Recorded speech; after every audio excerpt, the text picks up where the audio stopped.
we are going to do another career strategy Q&A. So I look forward to answering all of your questions.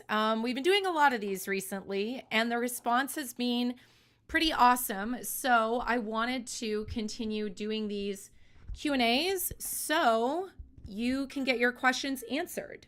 Just checking a few tech things to make sure everything is working. All right, it looks like we're okay on the tech side of things. So I have no agenda here. This is your time. So put your questions in the chat, and I am going to try and get to as many questions as we can in about the next 30 minutes or so. So I just want to click over so I can actually see the questions, and then we will start diving in here. So while you're putting your questions in, I just want to introduce myself. I'm going to move my water so I don't spill it. All right. So in case we haven't met yet, my name is Sarah Doody. I'm the founder and CEO of Career Strategy Lab, which is a UX career incubator for product, tech, UX professionals, and whatever you do within those areas, whether it's UX writing, UX research, interface design, information architecture, service design, developer, who knows? So inside Career Strategy Lab, we help people really at a high level create a career that helps you live your dream life. So many of us can get stuck in our careers, myself included, many times. And I find that by applying the same product design, marketing, and sales principles that we apply to the products we work on, we can also apply them to our careers. And that's what helps us get unstuck in our careers. So that's what we do inside Career Strategy Lab. If you want to learn more about that, you can just go to careerstrategylab.com. I'm just going to put it in the chat for you to check it out. We accept new people into Career Strategy Lab every month or so. We cap the number of people that are in there at any given time, though, so that it stays small and personalized. Anyway, that's Career Strategy Lab. And I'm also a UX researcher and designer. I still do all of those things, but now I do it for my own company. And not too often is it for other people, but every now and then I still do some consulting work also. So I want to get to your questions here and see how many we can get through. I will say up front, if there's questions that are repeated or questions that I've already answered on my podcast or on articles, I might just tell you to go to the article page on my website and find the answer for yourself. So let's get started here. Okay. Fasal wants to know, how many case studies should be in a portfolio? So this is a case where you're going to go to careerstrategylab.com/articles, and you'll find a couple of articles related to case studies. Now, specifically, how many should be in a portfolio? I hate to say it, but it depends. There is no right or wrong number. You know that on social media and on articles, everyone floats this number of 3 to 5 projects. Now, that is not a rule necessarily. I have seen people get hired with just one project in their portfolio. So I would say it is not always necessary to wait until you have 3 to 5 projects before you apply to jobs, because it's very likely you could get interviews with 1 or 2. And that depends obviously on the quality of those projects and how good a job you did at articulating your skills and experience in that project. But I just want to tell you, I have definitely seen people apply with only one project, get interviews, and get hired. So that's the answer to your question. All right, so let's see here.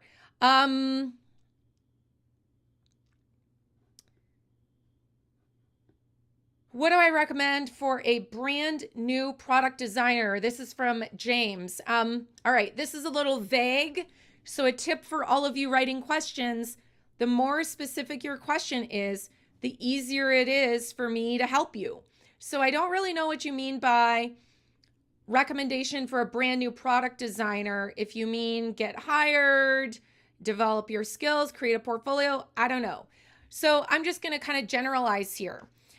If you're just starting out in product design, here are a couple of things that I think it's really, really important to do, which will help you whether you're in a job search or not. Number one, I want you to be very, very mindful of cultivating authentic relationships. And what do I mean by that? A lot of people in their careers are focused on just amassing more and more connections and more people on LinkedIn.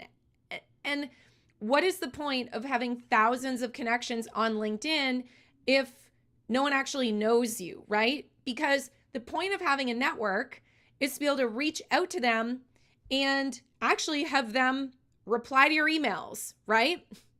But if those people don't know you, if you send an email and you're such a stranger that they don't even recognize your first and last name on that email, they're probably not going to reply to you, right? So focus on building authentic relationships. How do you do that? Be very mindful about where you hang out online and offline, in various UX or product groups and meetups and things like that. And really make a point to not just go and get as many email addresses as you can from people or business cards as maybe people did back in the day, but try and have, conversations of substance with a couple of people so that they actually remember you, right? So relationships. That's number one. Number two, if you're just starting out as a product designer, I would say get into the habit of documenting your work. And what I mean by that is a lot of times you will find yourself in a situation where, oh my gosh, I need to update my resume. And oh my gosh, I can't remember what I've worked on over the past 12 months, right? Well, you wouldn't have this problem if you'd been, loosely documenting what you've been working on as you've been working on it versus waiting until the OMG moment when you have to scramble and, for example, update your resume. Now, this is not just about your resume. This is also about your ability to go into, for example, a performance review and be really confident in what you've done so you can make a good case to your boss for whatever you might be bringing up in the performance review. It's not just about your boss, though, in performance reviews. It's also about your ability to have almost like little career breadcrumbs of what you've done, why you did it, so it'll jog your memory so that, number one, if you work on a project that's similar to something you've done in the past, you can go back and look at what you did and maybe get inspired for whatever you're going to work on. It's also very helpful, especially if you do kind of UX consulting or agency work, to have these little breadcrumbs of what you did and why you did it, because inevitably in some meeting with a client or stakeholder, they're going to ask you about that thing that you worked on 2 months ago, and you want to make sure you have a really, really clear answer. So I actually just I have this article. I'm going to find it so it's easier for you to find than just going to the article page, but I have this concept of something called a career project diary, and I'm just Googling it to get the link for you. All right. If you go to this article, hold on, article about, there it is. that's going to give you more details about how to always be documenting your work. Okay, I hope that one was helpful, James, and for all of the rest of you.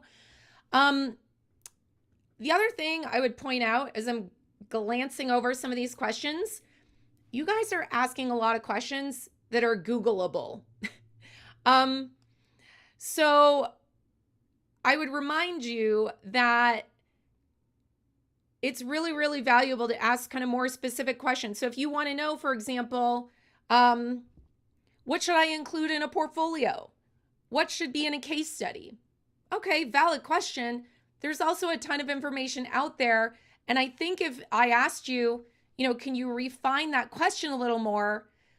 We might be able to get to the root of where that question is coming from. So maybe you're in a situation where you've read 3 or 4 articles about case studies and you find they are conflicting about whatever, or they don't answer your question of XYZ. Those are the types of questions I'd really like to answer for you here today. Like, what are the questions that you have that you can't get a clear answer on in your Googling or asking of other places, right? Okay, so, here we go. And that advice, the more specific question you ask, the more specific answer you're going to receive. That's not just here for like us. That's very valuable in your job as well. Okay, so now I lost my spot in the little chat here. Let's see. Hold on. Okay, Valerie wants to know, what kinds of content creation would you recommend for beginner/intermediate UX designers to share? Okay, this brings up a great question of, really, to begin with, should you prioritize posting content online, for your career, right? And I think there is this, kind of underlying pressure out there to become a, quote, content creator. Some of you want to become an influencer, for lack of a better word, right?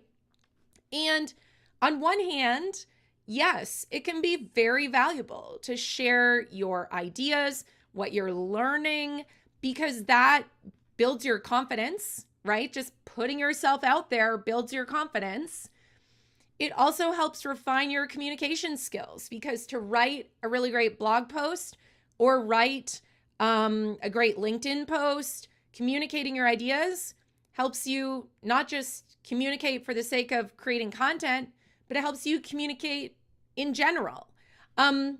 In terms of what type of content you may want to create, I think you would need to ask yourself, number one, what is your goal of creating content? Because if your answer is, I want to become an influencer and build an audience, I think you also have to ask yourself the question of, are there other things in my career that I might want to spend my time on that may be more important than becoming an influencer at this stage? Because to be honest, I see a lot of people very early in their careers right now creating Instagram accounts and posting carousels on LinkedIn. And like, to me, that implies you're trying to build an audience, right?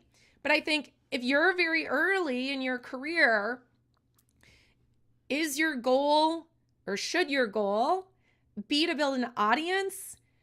Or should your goal be to become really great at your craft or your specific thing you do in the world of user experience, right?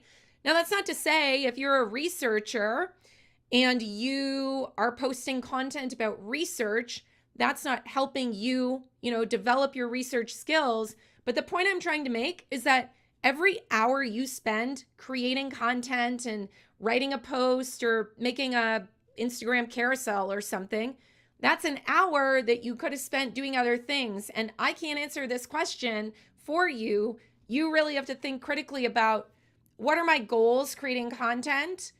And at the stage I'm at in my career, how might I spend that time otherwise? So Valerie, I know that was a very roundabout answer, but there's a lot of topics in there that I wanted to address and context that we hit on. I would say though, on LinkedIn, and you guys have seen this too, these posts that are like, do you like this interface or that interface? That button or this button? This homepage or that homepage? And it's like, why are we wasting our time doing this? We don't have the context of like, okay, which homepage is better? Well, it depends. What was the goal? Who's the audience? What was the version before this, So if you are going to post stuff like that, be specific about what you're looking for. What do you think about this homepage navigation? Or these are the problems this business was trying to solve. Do you think this homepage solves XYZ problems? Okay, let's move on because this live stream is not about becoming a content expert. All right. Okay, Pooja's in college. How do you leverage your university projects that will help you land jobs and internships? First of all, I think go back to that link I put in the chat about the career project diary and make sure as you are working on these projects, you are documenting them so that when it comes time to talk about them in interviews, write about them on your resume, perhaps even create a portfolio, you have those breadcrumbs that you can refer back to. So you're not trying to remember, what did I do and what was I thinking when I worked on that thing 6 months ago in my college or university course, right? So I think that is one of the most valuable things you can do. And the other thing concerning helping you find internships and jobs goes back to what we talked about in the beginning. Relationships. Join online communities, join student groups related to your college or university, and don't just seek to get, hundreds and thousands of connections. Try and build relationships. And even better, if you have ideas of companies you want to work at or intern at, seek to build relationships with people at those companies. Because, and this especially applies to, if you are applying for the job or the internship on LinkedIn, LinkedIn's algorithm prioritizes people or candidates who are two things. Well, more than two things, but the two things I want to focus on are it prioritizes people who are engaging with people at the company where they applied for the job, and it prioritizes people who are engaging with the content of those people and the content of that company's page on LinkedIn. So if you're trying to get an internship or job at, say, Microsoft, if you are not connected to anyone at Microsoft and you don't follow Microsoft's page, you will appear more than likely lower in the search results when recruiters and hiring managers are looking for candidates, but also potentially even in the list of applicants, you'll appear lower than someone else who is connected to people at Microsoft, who does follow Microsoft's page, who does engage with their content, etc. So that's something you should definitely do, Pooja. All right, more questions here. Let's see. Okay, there's that article. Okay, Emma is in the process of redoing my resume and trying to decide which skills and tools to highlight. Are there any particular skills that I've seen that are in demand right now or would make a resume stand out? You're a mid-level UX designer with experience in UX research, data analysis, and product management. So, Emma, here's what you're going to do. You're going to stop trying to guess what skills you should put on your resume. And instead, you're going to go find the job descriptions for the jobs you want to apply to, or that you feel like are closest to the ones that you want to apply to. And then you are going to study those job descriptions and find what are the skills, experience, etc., that seem to be mentioned multiple times, that are recurring in that job description. And those are the ones that you want to focus and highlight in your resume. Now, that may change for each job you apply to. And this gets into the idea of tailoring your resume for the job you apply to. Now, of course, you can't tailor your resume that might be linked on your website or at the top of your LinkedIn profile, right? Because everyone's going to have the same experience. But for the situations where you have the opportunity to send a specific resume, you're going to do that. So examples of that would be for the different jobs you apply to. If you're messaging or emailing with someone about a role and they say, send me your resume, you would send the customized version, not the generic version. So Emma, I hope that answers your question, but honestly, job descriptions, and I know you guys are going to say, job descriptions are crap, they're so poorly written, blah, blah, blah. Okay, yes, true, sometimes, and not always. Plus, you really need to use job descriptions as trying to find clues of what you might be asked in interviews and what you should highlight on your resume. So Emma, I hope that answers your question. All right, let's see what other questions we have. Okay, Katerina says, really hard to come across entry-level jobs as many require 2 or more years of experience. You decided to apply anyway. What is my view on that? Because there are almost no roles for true juniors. Okay, you did the right thing. Just because a job description says 1 to 3 years of experience or 2 to 3 or something doesn't mean you cannot apply if you have 1 or 6 months or something. So job descriptions in general, we need to treat them like guidelines. It is not a list, a checklist where you have to meet every single thing on the job description before you can apply, right? Not true. So instead, job descriptions, we need to treat them like guidelines or guardrails. Now you have to use some common sense, right? If the job description is 20 years of experience, don't apply if you have 3. That doesn't make sense. But Katerina, in your case, you did the right thing. And I've had many, many conversations with people involved in hiring who said, the job description said, and I forget the exact numbers, but let's say 2 to 3 years of experience. Great. They've said people with 1 year of experience applied and stood out because the quality of their resume, their portfolio, was much better than that of the person with 2 to 5 years of experience, right? Because the UX of your resume and portfolio matter. It can be the difference between getting an interview or not. So you don't want to neglect that. And so many people rush these things, and I don't think they realize the consequence of rushing these things. So if you do a really great job and invest the time and don't rush it, you're going to have a resume and portfolio that really do stand out and could stand out beyond someone with more experience than you. So Katerina, I really hope it works out and you get an interview.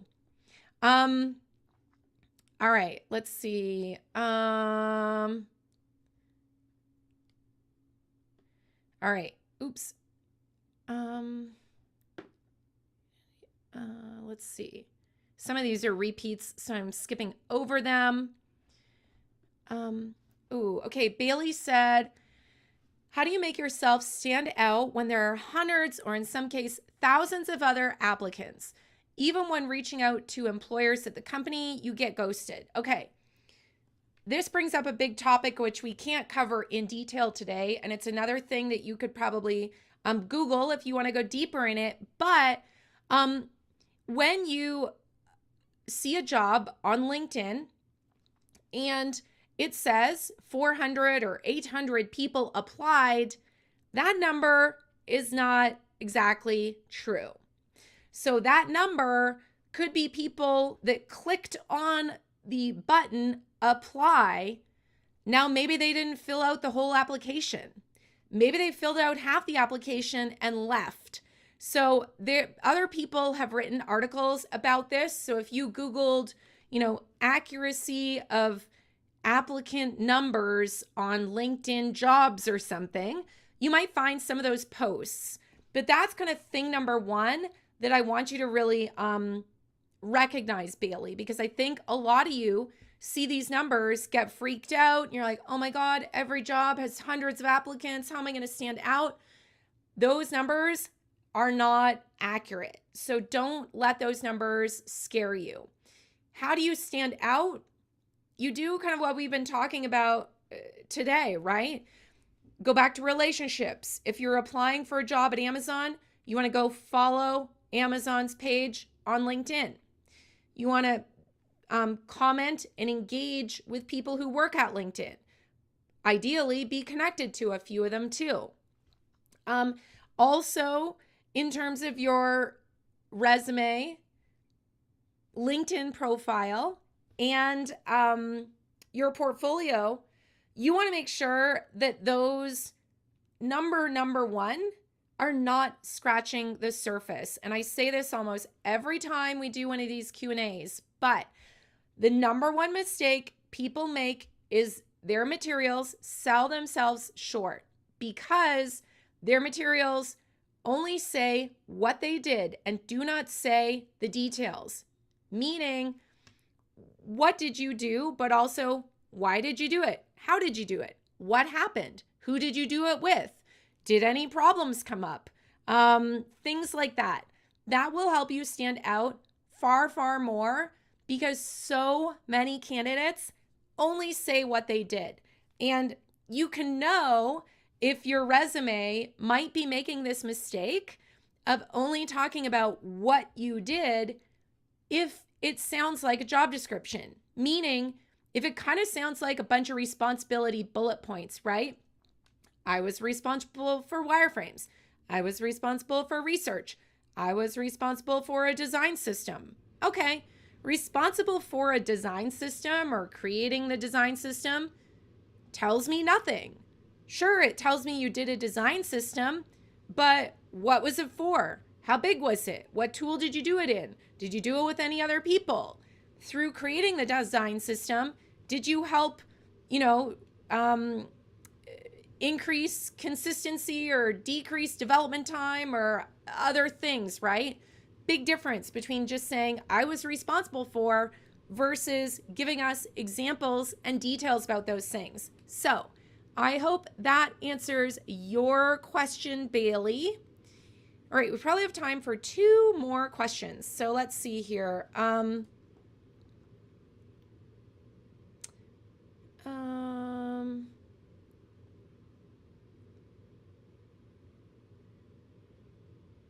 Okay, so Jonathan is a mid/senior UX person.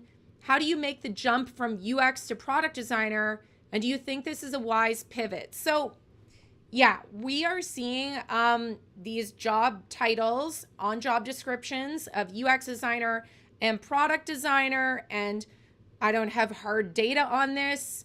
It seems like I'm seeing a little bit more product designer job titles out there.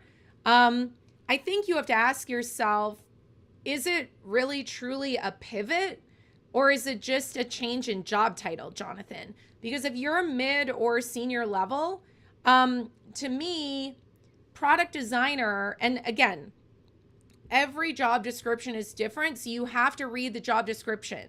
Product designer at Amazon could mean something different at Netflix, means something different at Delta Airlines, means something different at like Yeti coolers, the Yeti coolers or something. I don't know. So you really have to look at those job descriptions. But I think one of the differentiators that I see, or which seems to be kind of a commonality, is that the product designers, companies who use that term, are looking for someone that may be a little bit more well-rounded in terms of business skills, strategy skill, etc., where this UX designer role may, and I have to keep emphasizing, it's a big question mark because it depends from company to company. But the UX designer person may be less, may have less of an expectation of doing strategy and having that business like acumen, for example. So Jonathan, I know that doesn't exactly probably give you the answer you're looking for, but that's kind of how I see it. And I think that similar to someone previously, I said, go find some job descriptions that are kind of your ideal jobs, even if they're not at the companies you necessarily want to work at, and then spend some time really looking at those and use those and the clues that you find in those job descriptions of kind of the themes of what they're looking for, and ask yourself, is this really a pivot of UX to product design? Or is this just a matter of, I need to do a better job at communicating that I actually do have these skills that these companies who are seeking product designers already have those skills. Jonathan, I hope that answers your question, but drop a comment and let me know. All right, we have time for one more. So, Myrna asked, how do you build relationships on LinkedIn? All right, good news is that I just launched a wait list for a course that will run at some point this fall. We still aren't sure, and it depends on demand. So I'm just going to drop a link to that so you can get on the wait list. It's this one. Just a second. So I'm going to put it in the chat. Wait list for the increase your LinkedIn visibility course. All right, I might have spelled visibility wrong. There we go. There. That would be step number one, I think. But in the meantime, what can you do? You kind of have to treat LinkedIn like you are at an in-person like meetup, right? And what you want to do on LinkedIn is find people and groups where conversations are happening that are related to things that are interesting to you. So if you're a researcher, for example, go find some of the UX research groups on LinkedIn, hang out there, and that's going to make it much easier to find conversations that you can jump into and start forming relationships with people. Like, the way to not form relationships with people is just to cold email them and say you want to have a coffee chat, because it's awkward. It's like someone coming up to you in a bar and saying, you want to go on a date tomorrow, but you just met them, within 3 seconds, they're asking you like on some date or something. It's a little weird. So sometimes it can be very helpful to think of like what you do in dating in terms of relationship building professionally. But on LinkedIn, you have to start with kind of small engagements. So comment on people's posts, but don't just comment and say, cool, nice, haha, like, and drop a meme or something. The more thoughtful comment you leave, the more interesting you're going to seem to that person. And then maybe they will leave a comment back, because if you just put like nice article or haha, that doesn't give the other person a reason to reply back to your comment. But if you're commenting with, thoughtful insights, or you also include a question in your comment, that's going to be more likely that the conversation in the comments will continue. So number one, Myrna, go find groups that relate to where your kind of people might be hanging out on LinkedIn.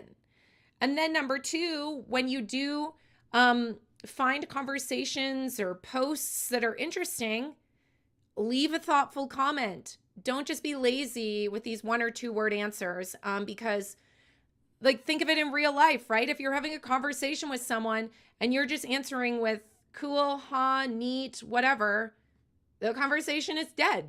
They're going to like turn around and walk away or leave, right? Like a phone call too. All right, Myrna, I hope that answers your question. Let's see. Did we answer? Okay, we answered Jonathan's question. Awesome. All right. That is all we have time for at the moment. So remember, I have a bunch of articles over at careerstrategylab.com/articles, articles on resumes, portfolios, case studies, interviews, job search, how to find a mentor, all these things. So that's totally over there. You can find whatever article relates to you. And just a reminder that I do run this thing called Career Strategy Lab, the UX product and tech, incubator for your career. Whether you're looking for a job right now or not, it can be very valuable to make sure that you understand how to design your career, how to market yourself, and how to sell yourself now or in the future. And a lot of that stuff can also be helpful to just your day-to-day job, because a lot of it boils down to communication, critical thinking, etc., confidence. So if you're curious about Career Strategy Lab, I will put the link in the chat again, because we do have a few spots open right now. So if you want to see if it makes sense for you or kind of be next in line, you would want to fill out the application. All right. And it looks like I forgot the UX of LinkedIn. It doesn't make links unless you put HTTPS. And I guess it isn't even doing it in the chat. Anyway, thank you guys for hanging out. I might do another one of these tomorrow. I need to see if I can rearrange something on my schedule. So we will see if that happens. But thank you all for coming. If you found this helpful, it would be awesome to share this with people, or even just mention their name in the comments and kind of like tag them so they see this. All right. Have a great rest of your day or evening, wherever you are in the world. And I will talk to you maybe tomorrow, but we'll definitely do another one of these next week. All right. See you later. Thanks for coming.